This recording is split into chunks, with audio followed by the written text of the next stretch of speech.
ဆရာကိုနည်းနည်းကူညီပေးကြတော့နော်နည်းနည်းကူညီပေးဆိုအဲ့ဒီလက်ဆောင်ဖန်ခွက်လေးတွေအဲ့ဒါလေးတော့ကျွန်တော်အဲ့ဒီဖားလေးတွေယူလိုက်ပြီးရင်တရားတစ်ခုစီပေးမယ်နော်အနောက်ကအဲ့နေတဲ့ကိုအဲ့နေတဲ့ညီကိုထအဲ့နေတဲ့ညီကိုမှလက်ဆောင်ပေးဖို့ယူလားအဲ့မှာလက်ဆောင်ယူမှာလားအဲ့လက်ဆောင်ယူတရားတစ်ခုစီပေးပြီနော်ဟုတ်လားတရားတစ်ခုစီနောက်ကိုစပေးတရားချီယူရတယ်အကုန်လုံးယူလိုက်တရားတစ်ခုစီလက်ဆောင်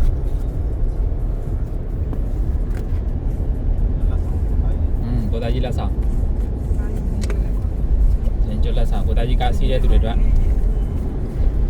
ကော်ဖီထည့်တောင်းမလားရေအေးထည့်တောင်းမလားဘီယာထည့်တောင်းမလားအဲ့ဒီဖွင့်ကြည့်လိုက်ပါမလေးတွေလေအဲ့ဒီလားရတစ်ခုစီကလုံးရမယ်နော်အကိုယူဖွင့်ကြည့်ပါ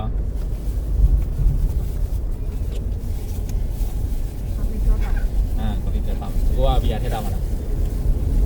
လားလာကြားလေးတွေတော့ဘီယာတောက်ပေါ့ဒီလေးတွေကကော်ဖီတောက်လာရိုက်တယ်ကျေးဇူးတင်တယ်အာရှာကျဲပြီလေကျွန်တော်ကားမြည်ပဲပို့ပေးလိုက်ကြအောင်မယ်